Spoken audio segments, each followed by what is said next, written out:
So okay guys, update tayo. 17 days old. So wala muna tayong procedure ngayon. So ngayon guys,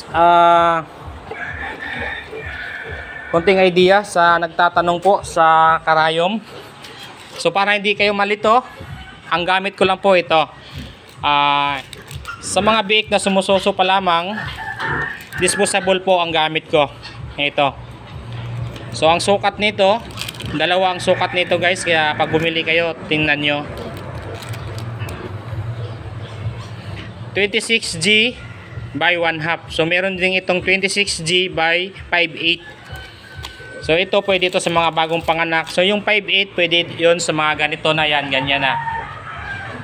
Para medyo mababa konti. So dalawa lang guys yung tatandaan natin. Meron namang karayom na nabibili na syringe na disposable. 3 ml, 5 ml, tsaka 10 ml. So ito pambiik. Pero kung meron naman kayong ganito, kahit wala na kayong ganito guys, meron nabibili na disposable na 10 ml. So pwede sa inahin po yun.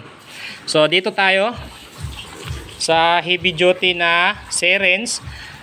Nabibili po ito guys sa malalaking Agribit Supply. Meron po ito available. Meron din po ito sa online. Sa Shopee ko to binili. So ito, meron din ako automatic. Pang maramihan na po ito kapag pabilisan. So hindi, bihira ko lang ginagamit to. So dito tayo sa syringe 10 ml. Ito po ay 10 ml pang inahin. So sa karayom tayo. Okay na yun guys sa biik ito disposable sa inahin. So sa karayom para hindi na kayo malito guys, dito muna tayo sa biik na sumususo. So ito 21G. Pwede ito gamitin dito. Itong karayom nito. So ito ginagamit lang ito kapag nasa ito yung mga ganyan, pwede na yan. Yan. So tatlo lang ang alamin nyo muna na karayom guys, dahil ba't ibang sizes po talaga ng karayom eh. So ito 21G by 1/2. So isa, dalawa. So ito 18G by 1 inch. So ang gamit ko kasi guys 18G by 1/2 lang ito.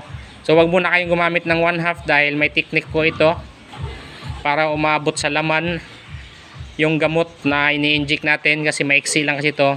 So I suggest na 18G by 1 inch ang gamitin nyo. 18G by 1 inch yan, paulit-ulit.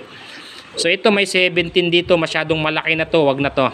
Kasi masasaktan ang inahin nito.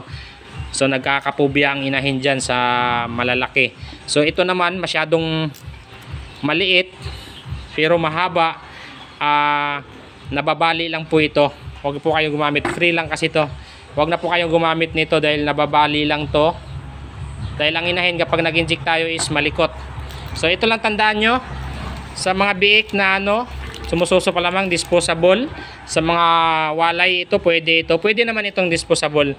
Pero ito kung gusto nyong isa lang gamitin nyo at gagamitin to para isang higop lang ng gamot, tapos adjust nyo lang to, na-adjust naman to kung 1 ml, 2 ml, 3 ml, na-adjust to.